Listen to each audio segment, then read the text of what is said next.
Unang araw pa lang po ng aking termino, talaga nagserbisyo po ako. Muntik na lang ako na disgrasya, papunta ng Northern Samar noon, papunta sa Lapisares, saka sa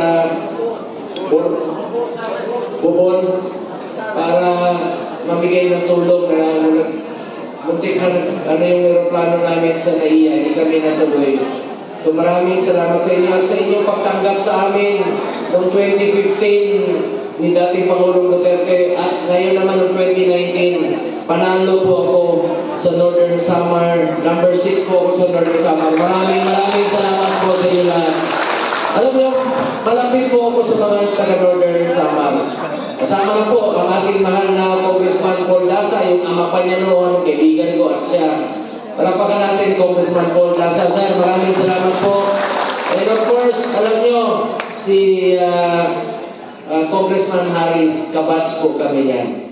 Ang ating incoming governor, God willing, no? Palapakan po natin, Congressman Harris Ochoan, kabats kami yan. At saka yung asawa niya, Bisaya, taga Mindanao. Kaya malapit kami ni Kong Harris. At ako po'y pagpapalarin kami muli, tutulong po kami sa Northern Samar. Yung mga proyektong Super Health Center, paramihin pa natin sa Northern Samar. Ilapit natin ang serbisyo ng gobyerno sa ating mga kababayan. At of course, no, gusto ko rin pong pasalamatan ang ating minamahal na governor. Napakabait, napakamatulungin, very supportive po sa akin, Governor Edwin Ochoan. Palapakan po natin, sir, maraming salamat po. My respect and salute to you. And of course, ating Vice Governor, very supportive rin po. Vice Governor Clarence Dato, palapakan po natin. Maraming salamat po. And of course, ang ating mga board member Vic Simpson, palapakan natin.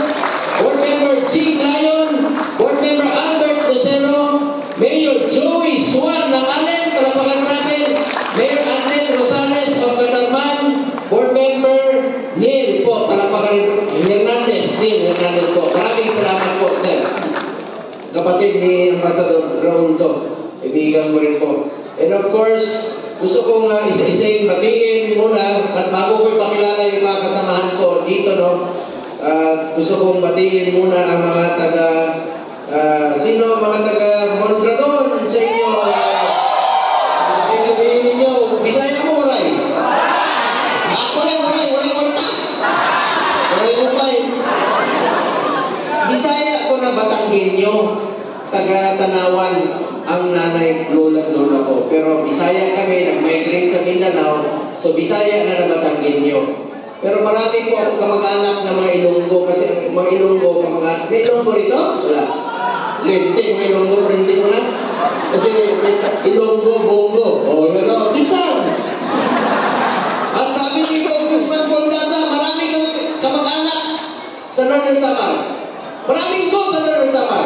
Taas ang kamay, sino sa inyo ang go nito? Sino na singgo? Mawari pa kayo. Ayan o. Oy, tandahan na kayo ngayon ha. Mamaya, mainuman kayo ha. Huwag kayong magmaneho. Huwag kayong magmaneho pagkakainom. Delikado yan. Pag may nangyari sa inyo, ako na naman maalala nyo. Pag kayo ay na?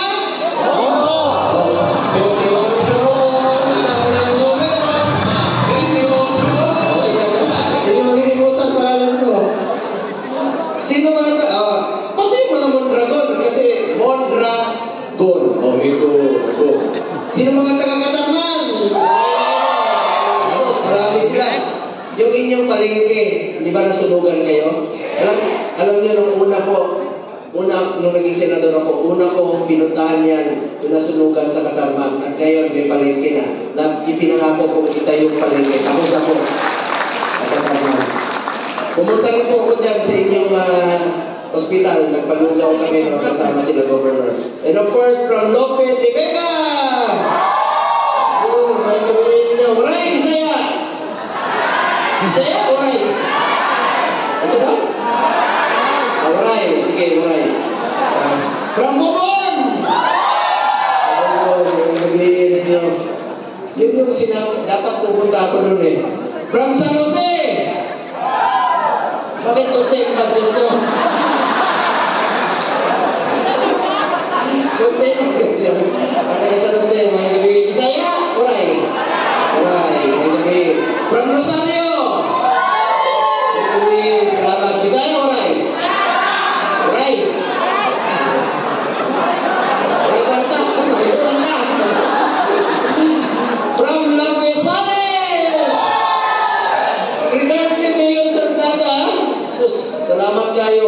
malunggay na ako na. Ang dami ng mga tarpaulin na doon. Salamat ha. Regards. And of course, from Bini. From Allen. Bisaya. Waray. Bini. Bisaya. Waray di ako. Mas maraming waray dito. From Kapol. Bisaya waray. Hello?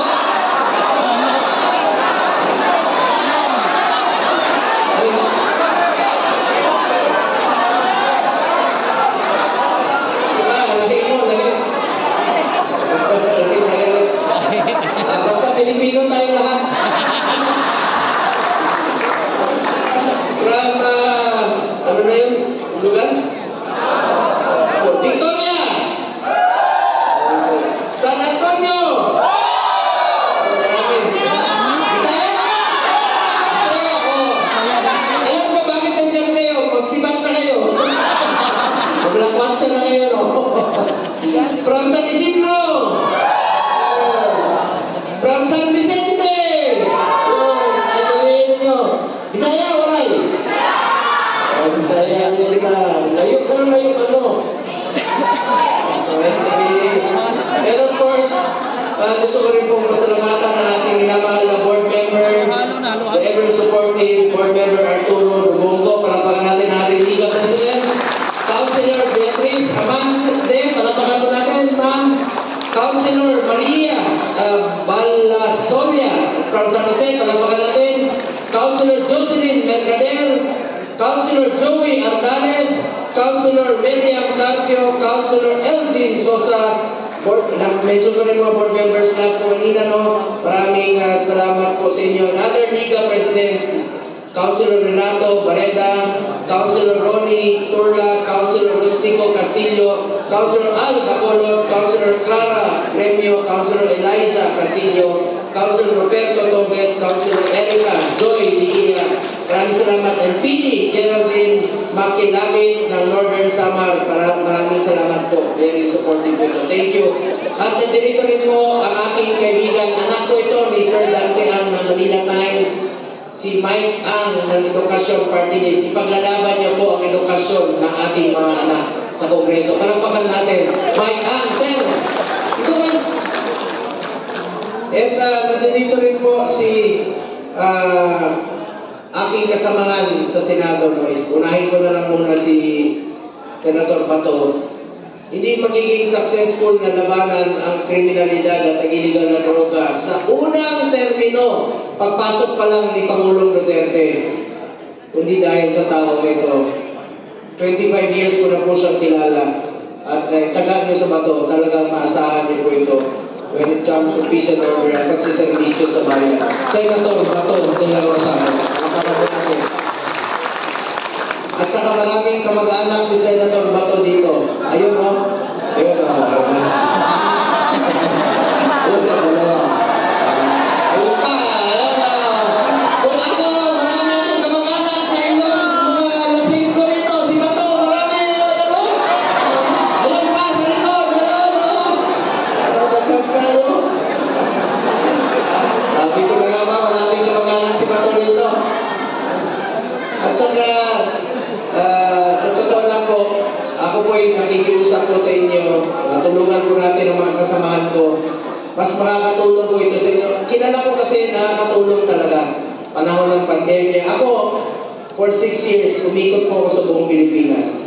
Bagyo, putok ng bulkan, Lindol, Buhawi, Sunog, pinupuntahan ko yan. At hindi ko po matiis na nakaupo lamang sa opisina habang nangangailangan po ng tulong ng ating mga kababayan. Tabangan nato, lalo na itong mga pobre, inapit po natin ang serbisyo ng gobyerno sa ating mga kababayan. Alam niyo naman po gaano po kami ka-full support sa ating mga barangay officials. In fact, 2 postponement din yun noon, sinuportahan namin. At ngayon kami ni Bato, isa kami sa mga nag-author at co-sponsor ng Senate Bill number 2802, yung pagpapalawig pa ng inyong kakayahan sa inyong pagsiservisyo po. Tutulong po kami ni Senator Bato para sa inyo. Ako, alam ko po ang trabaho ng isang kapitan. Matagal po, karap po yan, umaga hanggang gabi. Buntag pa lang hanggang gabi sa City Hall sa Davao. Kayo po yung takbuhan ng lahat. problema sa patay, sa pasyente, away dito. Lahat ng problema, kayo po yung nalalapitan. Isa lang po ang pakiusap po sa kapitan, kagawad, SK, treasurer, secretaries, lahat po ng mga taga-barangay. Huwag niyo pong pabayaan yung mga kababayan natin nahihirap. Na wala pong ibang matakbuhan, kundi tayo po. Tulungan natin sila. Kung meron kayong mga pasyente, kailangan ng tulong, hindi kayang operahan sa Katarman, kailangan talahin sa Tacloban o sa Manila. Tutulong po ako pati pamasahin ng inyong pasyente. Lalo-lalo na po yung mga mahirap natin sa kababayan. Naawa talaga ako sa mga pasyente natin. Kaya nga po ngayon, galit nga po ako sa PhilHealth. At alam niya ni Congressman Daza na masama ang loob ko sa PhilHealth dahil last year, sobra-sobra yung pondo nila. Pero yung mga pasyente, naghihingalo, takot magpa-hospital. Bakit hindi nila ginamit ang pondo nila? Para sa mga pasyente, wala silang sobrang pondo, di ba? Kaya, pinapirma ko po ang PhilHealth. Pinakumit ko sila. Naka-13 hearings na po ako sa Senado para sa health emergency allowances ng ating mga health workers at sa PhilHealth. Finally, last year, na-release na po ang 27 billion na mga HEA ng ating mga health workers dahil services rendered yan, pinagpawisan yan, pinaghirapan ng mga BHW yan. Ngayon, pinapirma ko po ang PhilHealth. Nakikita nyo sa screen? Nandiyan sa screen po. Yung pinangako ng PhilHealth, tataasan nila yung case rates, expand benefit packages, top 10 mortality diseases. Alam nyo, meron silang polisiya noon, single period of confinement policy, na bawal kang i-admit sa pangalawang pagkakataon kung magkasakit ka ng pneumonia o bleeding. Mas anti-poor naman yung polisiya yun. Mapigilan ba natin magkasakit? Di ba? So ngayon po, tinanggal na nila yun po. At ngayon yung 24-hour confinement policy, nag-introduce na sila ng bagong polisiya na tatanggalin po yung kailangan mo magpa-admit ng 24 hours. Tututukan ko po itong PhilHealth. Yung check-up sa ngipin, kasama na po this year sa PhilHealth. At check-up sa mata, libreng salamin po. Isasama na po ng PhilHealth. Tututukan ko po itong PhilHealth para sa Pilipino. Maraming salamat po sa inyo. Bilang inyong senador, I authored 16 laws. I principally sponsored 82 laws, including 80 laws for the establishment and upgrade of public hospitals. I co-authored and co-sponsored 185 laws at wala po akong absent sa Senado sa loob po ng 5 taon, mga 6 na taon po. Servisyo na po ako. Hindi po ako politiko na mga ako, gagawin ko lang po ang aking trabaho para sa Pilipino. Magtatrabaho po para sa inyo. At bukas po ang aking opisina para sa inyo lahat po. Maraming salamat. At nandito rin po ang aking kaibigan. So bago sa lang, tapusin ko na lang po itong aking trabaho bilang chairman ng Committee on Health. Meron na po akong, 3 po ang aking naging prioridad. Malasakit centers, super health centers, at regional specialty centers. Meron na po tayo 167 na malasakit centers sa buong Pilipinas. Kasama na po ang inyong malasakit center sa Provincial Hospital ng Northern Samar sa Katarman. Punta kayo ng Tacloban, may malasakit center din po. Punta kayo ng Maynila, SAR Center, meron din po. Naging batas po yan sa tulong po ng mga kasamahan ko sa Kongreso. And of course, Senator Bato de la Rosa, isa rin po sa tumulong niya. Congressman Paul Daza, Congressman Ong Chuan, na isa batas po ang malasakit center. Maraming salamat po sa inyong suporta. Pangalawa ko pong naging prioridad, Super Health Center. Iba rin po itong Super Health Center sa Malasakit Center. It's a medium type of a polyclinic. Pwede po dyan yung panganganak, dental, laboratory, x-ray. Dyan na po yung konsulta ng PhilHealth. Lahat tayo, member po tayo ng PhilHealth. Pwede po tayo magpakonsulta dyan. Ito pong Super Health Center, tingnan niyo po. Batangas, Tigloy Island po siya. Yung buntis no, nanganganak sa tricycle sa bangka, sa sobrang layo ng hospital nila. Katulad ng sa inyo, sa lugar ni Haris, sa Lawang, di ba island po yun? Malayo po. Ngayon, meron rin po isang super health center sa Lake Cebu, Bukid, 2 hours ang biyahe. Noon po yung buntis na anak sa tricycle sa jeepney. Ngayon, meron na silang super health center. Tuwang-tuwa yung barangay captain at saka yung kagawad at si mayor. Sabi niya, sir, pangalanan namin sa iyo itong bata. Dahil bago ka dumating, pinanganak na po yung bata. Pagtingin ko sa bata, babae, sabi ko, paano mo pangalanan lalaki ako? Sabi niya, pangalanan namin ito ng Bongo. Totoo yan. Yung nangyayari po, true to life story po yan.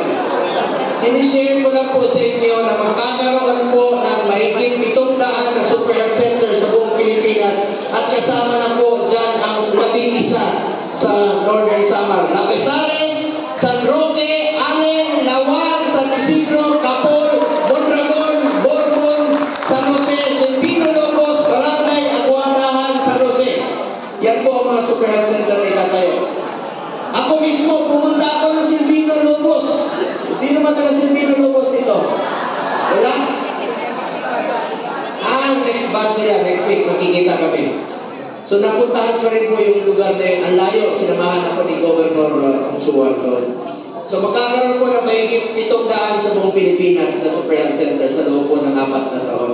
Pangatlong naging prioridad ko po, specialty center. Iba rin po ito. Priority po ito ng administrasyon ngayon na maglalagay po ng mga specialty center. Alam ko, priority rin po ito ni Congressman Paul ang health, no? Di ba ang heart center nasa Quezon City? Di ba ang kidney center nasa Quezon City? Ngayon po, itatayo na sa mga selected DOH hospital. Ako po ang principal sponsor ng batas nito sa Senado. Co-sponsor ko rin po si Senator Bato de la Rosa nitong batas nito. And of course, sinuportahan rin po ito ni Congressman Ongsuan at Congressman Dasa sa Kongreso. Ilalagay na po yung mga heart center, kidney center sa selected DOH hospital. Halimbawa, Tacloban, ilalagay na po sa Eastern Visayas ng mga specialty center. Alam niyo, naawa po ako sa kakaikot ko sa buong Pilipinas. Marami pong mga hospital na yung mga watchers na nag-aantay lang po sa bangketa. Wala silang komportableng upuan at tigaan. Nagpatayo po tayo ng 5 na watchers hall. Yan po, makita mo yung watchers hall, natapos na. Para po ito sa mga watchers while waiting po sa kanilang mga pasyente. Papatayo natin sa Philippine Heart Center, PGH, Children's Medical Center, sa SPMC, para meron pong komportableng pagpapahingahan ang ating mga watchers while waiting po sa kanilang mga pasyente. Halfway house po ang tawag ko. Chairman din po ako ng Committee on Sports. Ayaw ko pong masayang na labanan po ang illegal na droga at ang kriminalidad. Pag bumalik po ang illegal na droga, babalik po ang kriminalidad. Kaya through sports itong akin. Proud lang po ako. Dati kulela tayo. Wala tayong panalunan sa Olympics. Ngayon po, 2020 Tokyo Olympics, 1 gold. Sa Paris Olympics naman, nakadalawang gold po tayo. Suportahan po natin ang ating mga atleta. At kaya na sinabi ko kanina kay Congressman Mike Ang na Edukasyon Party List. Ito po National Academy of Sports. Isa rin po sa sumuporta dito sila Congressman Paul Dasa at Congressman Ongsuan na meron na pong eskwelahan na pwede mag-aral at the same time ang student athletes. National Academy of Sports. Sayang yung pasilidad sa New Clark City kung hindi magagamit. Ginawa natin eskwelahan. Yan po ang plano kong paramihin pagdating ng panahon na maging by region na po ang National Academy of Sports para sa ating mga student athletes po ito. National Academy of Sports po. Batas na rin po yan, mga kababayan. Kung meron kayong mga paliga, kapitan, inter-barangay o inter-municipality, tutulong po ako para sa mga kabataan natin, ilayo natin sa illegal na droga. Sa mga SK, sino SK dito? SK! Kung may mga paliga kayo, at saka SK, chairman ako ng youth, kayo ang kinabukasan ng bayan ito, mga kababayan. Palakpakan natin ang ating mga SK. May mga programa kayo. Alam nyo, si Philip Salvador, SK din yan. Sobra 40. Palakpakan natin, Mr. Efectivo, Philip Salvador! Nabanggit ko si Philip Salvador. Kaibigan